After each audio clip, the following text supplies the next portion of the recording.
Hello hi good morning. இன்றைக்கி நம்ம சேனலில் மதியானம் லஞ்சுக்கு பெரண்டை காரக்குழம்பு வைக்க போகிறோம். அது எப்படி செய்யலாம் பார்த்திங்கன்னா, தக்காளி வந்து ஒரு 3 தக்காளி பழுத்த தக்காளியாக கட் பண்ணி வச்சுருக்கேன். புளி வந்து நெல்லிக்காய் சைஸ்க்கு எடுத்து ஊற வச்சுருக்கேன், பெரிய நெல்லிக்காய் சைஸ்க்கு. அதுக்கப்புறம் குழம்பு மிளகாய் தூள் 2 ஸ்பூனு. பெரண்டையை வந்து உப்பில் கொஞ்ச நேரம் ஊற வச்சுருக்கேன். அதுக்கப்புறம் பார்த்திங்கன்னா சின்ன வெங்காயம், கொஞ்சமாக பூண்டு, ஒரு 10 பல்லு பூண்டு வந்து தட்டி எடுத்து வச்சுருக்கேன். ஸோ நம்ம இப்போ குழம்பு வைக்கலாம். அதுக்கு முன்னாடி வந்து பெரண்டையை கொஞ்சமாக ஒரு 2 ஸ்பூன் எண்ணெய் ஊற்றி இதை நம்ம நல்லா வதக்கி எடுத்துக்கலாம். இப்போ எப்படி செய்யலான்னு பார்க்கலாம் வாங்க. நான் வந்து கடாய் வச்சுட்டேன். இப்போ இதில் வந்து கொஞ்சமாக நல்லெண்ணெய் சேர்த்துக்கலாம். நல்லெண்ணெய் சேர்த்துட்டு அதுக்கப்புறமா நம்ம வந்து பெரண்டையை இந்த எண்ணெயில் அப்படியே வதக்கி எடுத்துக்கலாம் ஒரு 10 நிமிஷம். காஞ்சிடுச்சு. இப்போ நம்ம வந்து பெரண்டையை சேர்த்துக்கலாம். இப்போ இது ஒரு 10 நிமிஷம் அப்படியே சிம்மில் வச்சுட்டு நம்ம இதை வேக வைக்கலாம். அப்படியே பக்கத்து அடுப்பில் வந்து நம்ம குழம்பு கூட்டுறதுக்காக என்னென்ன வதக்கலான்னு பார்க்கலாம். அதுக்கு இதில் 2 ஸ்பூன் வந்து நான் வந்து கடலை எண்ணெய் சேர்த்துக்க போகிறேன். இப்போது இதில் 2 ஸ்பூன் கடலை எண்ணெய் சேர்த்துக்கல, எண்ணெய் காஞ்சிடுச்சு. இப்போ வந்து இதில் கொஞ்சமாக வெந்தயம் சேர்த்துக்கலாம். நான் வந்து இவ்வளோ சேர்த்துக்கிறேன். வெந்தயம் பொரிஞ்சிடுச்சு இல்லையா? இப்போ வந்து கடுகு சேர்த்துக்கலாம்.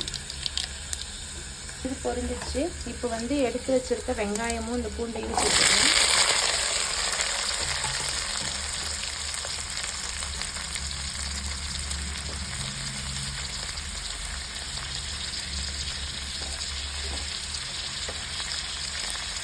இப்போ கருவேப்பிலை சேர்த்துக்கலாம். கருவேப்பிலை இப்போ இது கிண்டி விடலாம். வெங்காயம் நல்லா வதங்கட்டும். நல்லா வதங்கினதுக்கப்புறமா நம்ம வந்து தக்காளி சேர்த்துக்கலாம். இதுவும் பெரண்டையும் வதங்கிட்டே இருக்கு பாருங்க. இது வதங்கினோடனே இது வந்து நம்ம ஒரு ஃபைன் பேஸ்ட்டாக அரைச்சி எடுத்துக்கணும்.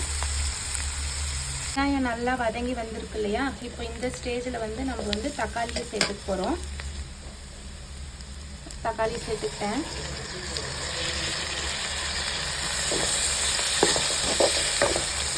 இப்போ இது வதங்கிறதுக்காக நம்ம வந்து கொஞ்சமாக உப்பு சேர்த்துக்க போகிறோம். கிண்டி விட்டுட்டு இது வதங்கி வரட்டும்.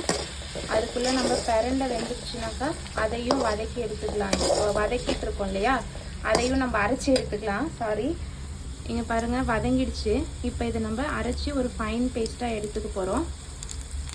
இப்போ இந்த வதக்கி வச்சுருக்க பெரண்டையை நான் அரைச்சி எடுத்துக்க போகிறேன்.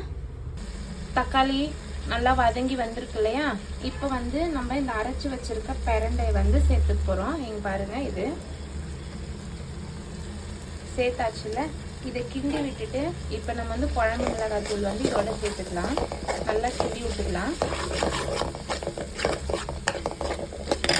இந்த மாதிரி நான் இதை கிண்டி விட்டுட்டேங்க. இப்போ இதில் வந்து நம்ம குழம்பு மிளகாய் தூள் 2 ஸ்பூன் எடுத்து வச்சுருக்கோம். அதை சேர்த்துக்கலாம்.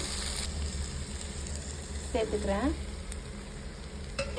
காரம் பார்த்துட்டு கூட நீங்கள் சேர்த்துக்கோங்க. உங்கள் வீட்டில் நீங்கள் எப்படி அரைச்சிருக்கீங்கன்னு காரம் தெரியாது. ஸோ அதனால் நீங்கள் பார்த்துட்டு காரத்துக்கு ஏற்ற மாதிரி, குழம்புக்கு ஏற்ற மாதிரி சேர்த்துக்கோங்க. இந்த குழம்பு வந்து உடம்புக்கு ரொம்ப நல்லது. நான் ஏற்கனவே உங்களுக்கு வந்து லாஸ்ட் வீடியோவில் துவையல் செஞ்சேன் இல்லையா, அப்படியே சொன்னேன் நான் காரக்குழம்பு வச்சு காமிக்கிறேன்னு. ட்ரை பண்ணி பாருங்கள், நிஜமாவே ரொம்ப நல்லா டேஸ்ட்டாக இருக்கும்.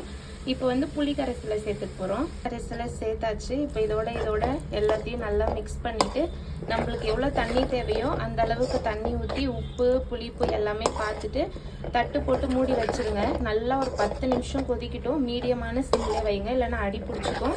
நடுவில் திறந்து கிண்டி விடலாம். அந்த எண்ணெய் நல்லா பிரிஞ்சு வந்தால் தான் அந்த குழம்புக்கு வந்து டேஸ்ட்டே கொடுக்கும். இப்போ நான் வந்து இதில் தண்ணி வந்து நம்மளுக்கு எவ்வளோ தேவையோ நம்ம வந்து அவ்வளோ சேர்த்துக்க போகிறோம். 2வது கிளாஸ் தண்ணி சேர்த்துக்கிறேன். இந்த கிளாஸால் ஏற்கனவே ஒரு கிளாஸ் சேர்த்துருக்கேன். இப்போ இன்னொரு கிளாஸ் தண்ணி சேர்த்துக்கிறேன். இப்போ இது வந்து புளிப்பு உப்பு எல்லாமே பார்த்துட்டு நம்ம தட்டு போட்டு மூடி வச்சிடலாம். அதே மாதிரி இந்த குழம்புக்கு வந்து கொஞ்சம் புளி வந்து தூக்கலாக இருந்தால் நல்லா டேஸ்ட் கொடுக்கும். நீங்கள் புளி பார்த்துட்டு உங்களுக்கு புளி எப்படி பிடிக்குமோ அந்த அளவுக்கு பார்த்துட்டு சேர்த்துக்கோங்க. ஓகேவா? இப்போ எல்லாமே கரெக்டாக தான் இருக்குது. உப்பு வந்து நான் தக்காளி வதங்குறப்போ கொஞ்சமாக சேர்த்தேன். இப்போ வந்து இன்னும் கொஞ்சம் சேர்த்துக்கலாம். உப்பு கம்மியாக இருக்குது. ஸோ உப்பு சேர்த்துக்கிறேன் நான். சேர்த்துட்டு இப்போ இதை நம்ம கிண்டி விட்டுட்டு 10 நிமிஷம் சிம்மில் வச்சுட்டு பார்க்கலாம் எப்படி இருக்குன்னு சொல்லிட்டு. குழம்பு நல்லா டேஸ்ட்டாக இருக்கும். ட்ரை பண்ணி பாருங்கள். கமெண்ட் பண்ணாதவங்க கமெண்ட் பண்ணுங்கள். சப்ஸ்கிரைப் பண்ணாதவங்க சப்ஸ்கிரைப் பண்ணுங்கள். ப்ளீஸ் ஃபாலோ பண்ணுங்கள். 10 நிமிஷத்துக்கு அப்புறமா குழம்பு நல்லா கொதிச்சு இங்க பாருங்க எண்ணெய் பிரிஞ்சு வந்திருக்குல்ல, நல்லா வாசனையாவும் இருக்கு. இந்த குழம்பு உடம்புக்கு ரொம்ப நல்லது. யாருக்கெல்லாம் பக்கத்துல பெரண்டை கிடைக்குதோ அவங்க எல்லாம் இந்த குழம்பு ட்ரை பண்ணி பாருங்க. உடம்புக்கு ரொம்ப நல்லது. அதே சமயம் இது வந்து மூட்டு வலி, கை கால் வலி எல்லாத்துக்குமே ரொம்ப நல்லது. ட்ரை பண்ணி பார்த்துட்டு கமெண்ட்ல சொல்லுங்க. பாய், நெக்ஸ்ட் ஒரு வீடியோல பார்க்கலாம்.